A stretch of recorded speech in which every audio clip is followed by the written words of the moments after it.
अस्सलाम वालेकुम स्टूडेंट्स, उम्मीद है आप सब लोग खैरियत से होंगे।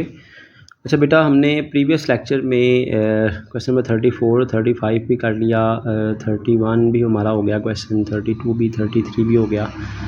आज हम क्वेश्चन नंबर 29 और 30, आप अपनी बुक से ज़रा नंबर शायद थोड़े चेंज हों, लेकिन आप देख लीजिएगा आपकी बुक में क्वेश्चन नंबर 29 और 30 है जी, सेम अमाउंट्स के साथ है कि मेरे पास घर में जो बुक थी उसमें से मैं करवा रहा हूँ जी आपको।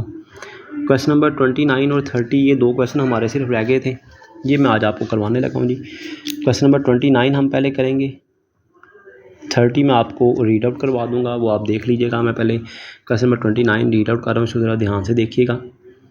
The average daily requirement of 6 inch diameter dish shape grinding wheel is 3 pieces.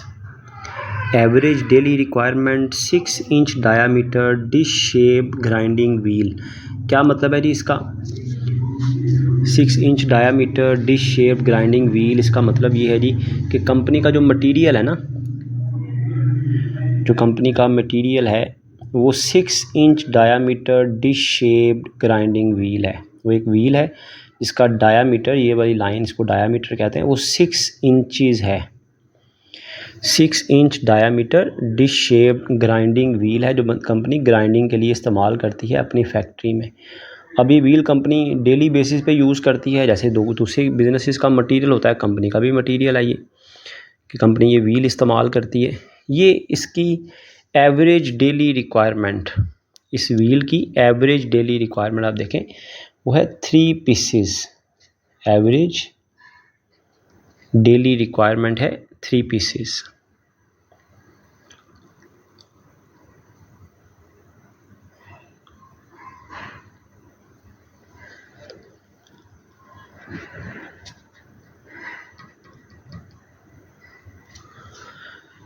Average daily requirement of 6 inch diameter dish shaped grinding wheel is 3 pieces. Time to required to secure the delivery from the usual supplier is 2 week.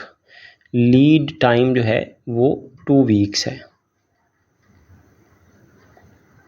2 हफ्ते।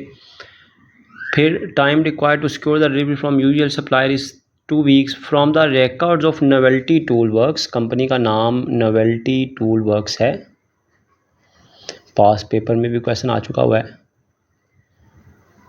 Company का नाम novelty टूलवर्क है। Novelty टूलवर्क्स के record से क्या पता चला? It is found that the maximum requirement of the wheel in any month of 4 week.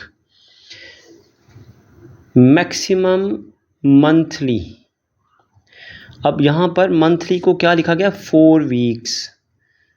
Maximum 4 weeks consumption requirement या कंजम्पशन, 4 वीक को एक मंथ को 4 हफ्तों में, यहाँ पर उसने ख़ुद बताया जी मैक्सिमम 4 वीक्स की in any month of 4 week does not exceed to 100 pieces. तो 4 वीक्स की कंजम्पशन जो है वो 100 पीसीस है। And minimum requirement during any such period, during any such period जो ऊपर वाला पीरियड डिस्कस हो रहा है कितना जी? 4 वीक्स का। तो मिनिमम कंजम्पशन, मिनिमम 4 वीक्स की जो कंजम्पशन है, रिक्वायरमेंट है या मंथ की जो रिक्वायरमेंट है वो 50 पीसीज है मिनिमम। ठीक हो गया। यू आर आस्क्ड, आपसे ये कहा जा रहा है to fix the minimum maximum limit, के मिनिमम लिमिट बताएं, मैक्सिमम लिमिट बताएं, and also the ordering level, और ऑर्डरिंग लेवल भी बताएं। फिर साथ ही क्या लिखा हुआ है? Assume the economic order quantity is 5 dozens. Economic order quantity 5 dozens, 5 दर्जन। And if 2 days are sufficient to receive emergency supply, तो emergency lead time,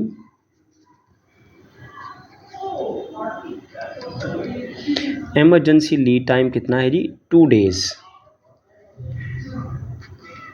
2 days. Then fix also the danger level, और डेंजर लेवल भी find out करें। तो 4 requirement इसकी हो गई जी, ordering level, minimum level, maximum level और डेंजर लेवल। ये डेटा आप अपनी स्क्रीन पर आप देख सकते हैं, मैंने ये डेटा जो है वो अपनी स्क्रीन अपने पास लिख लिया है, अब आपको ये अपना सारा डेटा जो है वो नज़र आ रहा होगा। नोवेल्टी टूल वर्क्स है, एवरेज रिक्वायरमेंट डेली बेस पर दी हुई है, average daily requirement 3 pieces, lead time है 2 वीक्स, मैक्सिमम 4 वीक की कंजम्पशन या रिक्वायरमेंट दी हुई है 100 पीसेस, या month 4 any month of 4 week लिखा हुआ है। तो यहाँ पर 1 मंथ को 4 वीक्स के इक्विवेलेंट कहा गया है। वैसे भी कॉस्ट अकाउंटिंग में आम तौर पर 1 ईयर जो है वो 360 डेज़ का काउंट होता है आम तौर पर, जब तक बताया ना हो। 1 मंथ जो है वो 4 वीक्स का कंसिडर होता है, और 1 वीक, एक हफ़्ता जो है वो 6 डेज़ का कंसिडर होता है, अज्यूमिंग का कि भाई आपके एक जो है वो हॉलीडे होगी, तो 6 डेज़ कंसिडर होते हैं। तो ये आम तौर पर ना बताया हो तो ये रूल अप्लाई किया जाता है जी कॉस्ट अकाउंटिंग के इस चैप्टर में, ख़ास तौर पर कि 1 ईयर 360 डेज़ का, 1 मंथ 4 वीक का, और 1 वीक जो है वो 6 डेज़ का।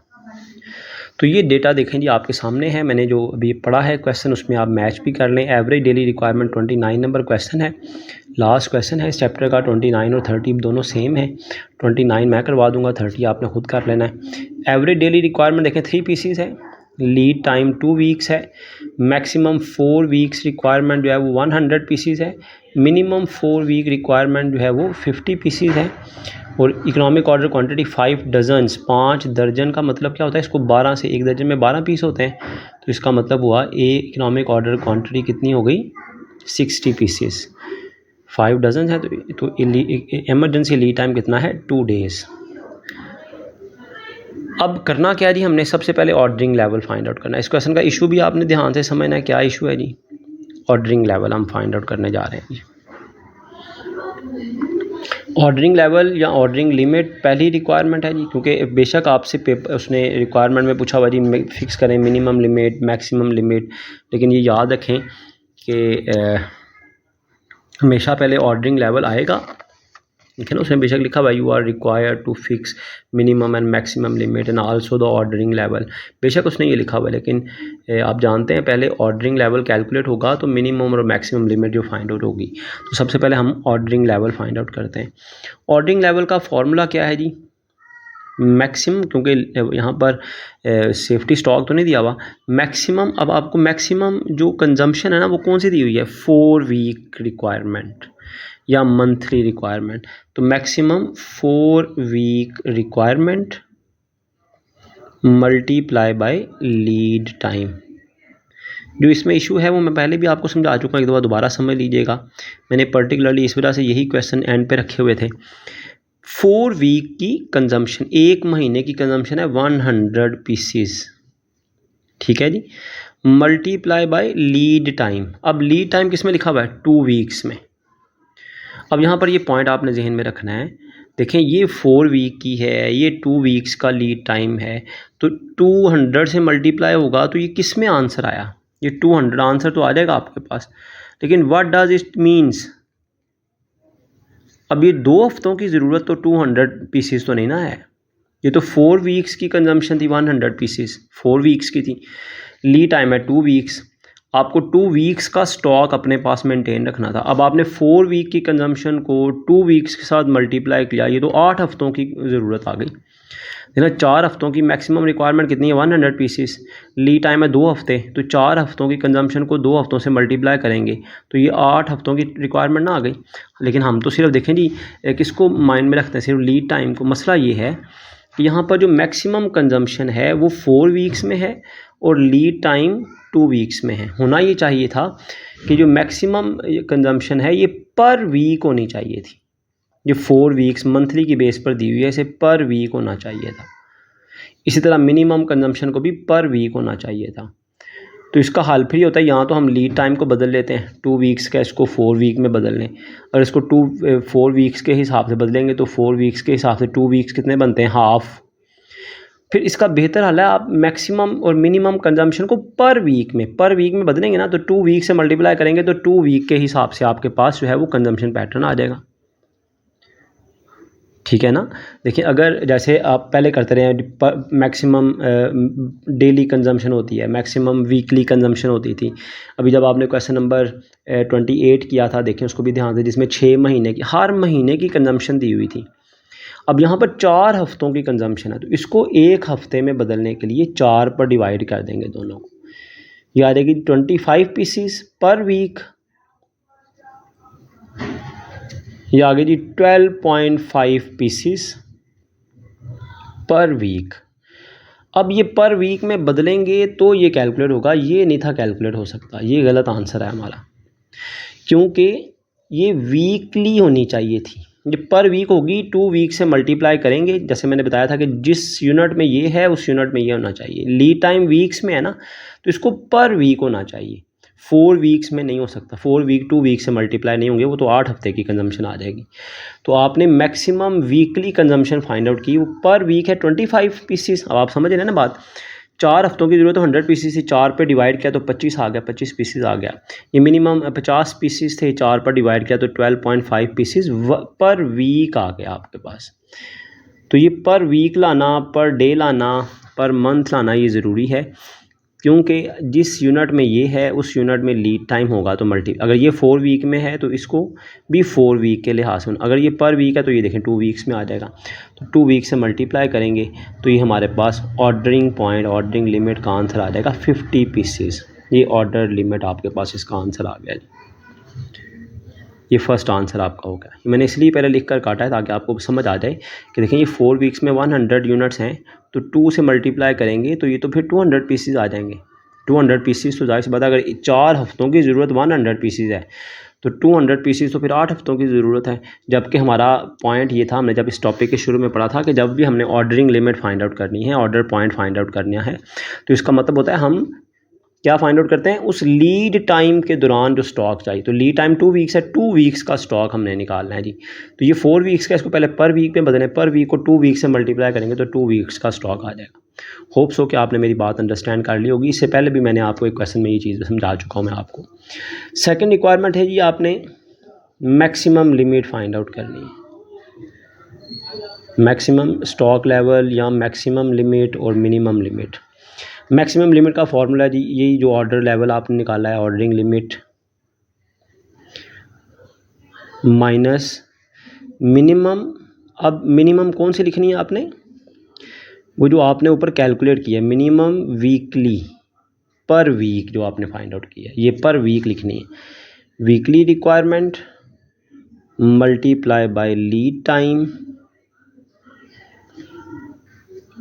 Plus economic order quantity. तो ऑर्डरिंग लिमिट आपके पास ऑलरेडी है जी। ऑर्डरिंग लिमिट अभी आपने फाइंड आउट किया 50 pieces minus minimum weekly requirement, देखें जी कितनी है। मिनिमम वीकली आपने फाइंड आउट किया 12.5 मल्टीप्लाई बाय लीड टाइम है 2 weeks plus economic order quantity है 60 पीसेस।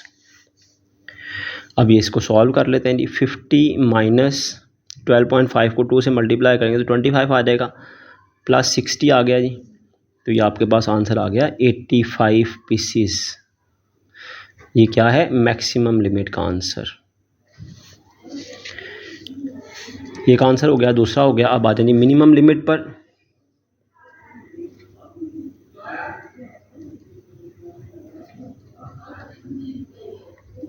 मिनिमम लिमिट का फॉर्मूला है जी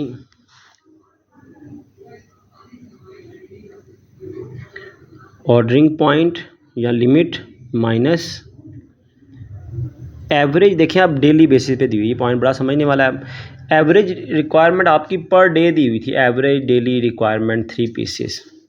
ये भी एक पॉइंट ध्यान से समझ लेंगे और कॉन्सेप्ट आपका क्लियर हो जाएगा। Average daily requirement multiply by lead time. अब देखें ऑर्डरिंग पॉइंट आपके पास 50 pieces minus average daily requirement है 3 पीसेस, ये डेज़ में आ गया। अब मसला ये है कि अगर ये डेज़ में है, एवरेज डेली पर डे, वो था पर वीक तो हमने 2 वीक से मल्टीप्लाई कर दिया। यहाँ पर भी पर वीक था तो हमने 2 वीक से मल्टीप्लाई कर दिया। यहाँ पर अब आ गई है average daily requirement. Minimum limit में। अगर डेली रिक्वायरमेंट है तो लीड टाइम भी डेज़ में होना चाहिए, या इसको वीक में बदलें, 6 से मल्टीप्लाई कर दें, क्योंकि एक हफ्ते में मैंने क्या बताया था कि कॉस्ट अकाउंटिंग के इस चैप्टर में पर्टिकुलरली 1 साल 360 दिन का है, 1 महीना 4 हफ्तों का है और 1 हफ्ते में 6 दिन कंसिडर होते हैं। तो यहाँ तो आप इसको भी वीक में बदलें, 6 से मल्टीप्लाई करें, डेली है इसको 6 से मल्टीप्लाई करें तो 18 यूनिट आ जाएंगे वीकली। या लीड टाइम अगर देखें, अगर ये डेली में है, पर डे के हिसाब से है, 3 यूनिट्स में है, तो आपको लीड टाइम भी डेज़ में लिखना पड़ेगा। अच्छा, लीड टाइम को डेज़ में बदलना कौन सा मुश्किल काम है, 2 हफ्ते हैं ना, 2 वीक्स को आप डेज़ में बदलें तो कितना आ जाएगा, 12 डेज़। एक हफ्ते में 6 दिन, 2 हफ्ते हैं ना, एक हफ्ते में 6 दिन, 2 हफ्तों में 12 दिन, तो 12 डेज़ आपने यहाँ पर लिखने हैं। ये भी कॉन्सेप्ट आपको समझ आ गई ना, कि देखें अगर ये डेज़ में है, पर डे है, तो इसको भी डेज़ में होना चाहिए। तो लीड टाइम को हमने डेज़ में बदल लिया। हमारे पास दूसरी ऑप्शन थी, हम इसको वीक में बदल लेते, वो भी कोई मुश्किल नहीं थी, इसको 6 से मल्टीप्लाई करते। अगर एक दिन की ज़रूरत 3 यूनिट है तो 6 दिन की कितनी होनी थी, 18 यूनिट, वो हफ्ते की आ जानी थी। दोनों सूरतों में आंसर सेम आना है आपका, 50 माइनस 36, तो ये आपके पास 14 पीसीज जो है इसका आंसर आ जाएगा। ये मिनिमम लिमिट का आंसर आता है जी आपके पास। लास्ट रिक्वायरमेंट देखें नहीं, हमने मिनिमम लिमिट भी फाइंड आउट कर ली, मैक्सिमम लिमिट भी फाइंड आउट कर लिया, ऑर्डरिंग लेवल भी फाइंड आउट कर लिया। Assume the economic order quantity 5 dozen, वो हमने लिख लिया था। If 2 days are sufficient to receive the emergency supply, fix also the danger level. तो अगर 2 days एमरजेंसी लीड टाइम है तो डेंजर लेवल भी कह रहा है जी फाइंड आउट करें। डेंजर लेवल फाइंड आउट करने का तरीका है जी, एवरेज डेली दी हुई है ना, जो दी हुई है वही लिखनी है, average daily requirement multiply bye emergency lead time. अब एवरेज डेली रिक्वायरमेंट अभी हमने देखा 3 पीसीज है जी। एवरेज डेली रिक्वायरमेंट 3 पीसीज है और एमरजेंसी लीड टाइम कितना है जी, एमरजेंसी लीड टाइम आपको दिया हुआ था 2 days, emergency lead time 2 days, तो इसमें कोई इशू नहीं है जी। एवरेज रिक्वायरमेंट भी डेली बेसिस पर है और एमरजेंसी लीड टाइम भी डेज़ में दिया हुआ है 2 days। मल्टीप्लाई कर दें तो ये 6 पीसीज जो है वो डेंजर लेवल आपके पास आ जाएगा। तो इस क्वेश्चन में इशू ये था कि जी आपके पास जो रिक्वायरमेंट पैटर्न है वो था 4 वीक्स के लिहाज से, लीड टाइम था 2 वीक में, तो इसे पर वीक होना चाहिए था, या इसको 4 वीक्स में बदल लेते। लेकिन अगर 4 हफ्तों के हिसाब से देखें तो 2 वीक्स क्या बनते हैं, 0.5, हाफ 4 वीक्स के लिहाज, तो यहाँ तो हाफ लिख देते इसको कि जी हाफ 4 वीक्स हैं, तो उससे बेहतर ये था हमने इसको पर वीक में बदल लिया। तो जो रिक्वायरमेंट पैटर्न होता है, चाहे वो इस फार्मूले में है, चाहे इस फार्मूले में है, चाहे इस फार्मूले में, ये पर week, per day, per month होना चाहिए, फिर लीड टाइम उस लिहाज से होना चाहिए। तो पर वीक में बदला इसको हमने, उससे 2 वीक्स लीड टाइम से मल्टीप्लाई कर दिया, इसको भी पर वीक में बदला था तो ये आ गया। ये डेली बेसिस पर था तो लीड टाइम को डेज़ में बदल लिया हमने, तो दोनों, ये पर डे है और ये लीड टाइम डेज़ में आ गया। इस तरह आपके पास जो है वो ज़रूरी है कि कंजम्पशन पैटर्न जिस यूनिट में है, लीड टाइम भी उसी यूनिट में होना चाहिए था। तो यहाँ पर ये 29 नंबर क्वेश्चन जो है कंप्लीट हो गया। सेम इसी तरह क्वेश्चन नंबर 30 है, बल्कि इससे ज़्यादा सिंपल है, मैं आपको पढ़ा देता हूँ। From the books and records of Iqbal art press it is found that average daily requirement लिखी हुई है 20 बाई 30 90 ग्राम आर्ट पेपर।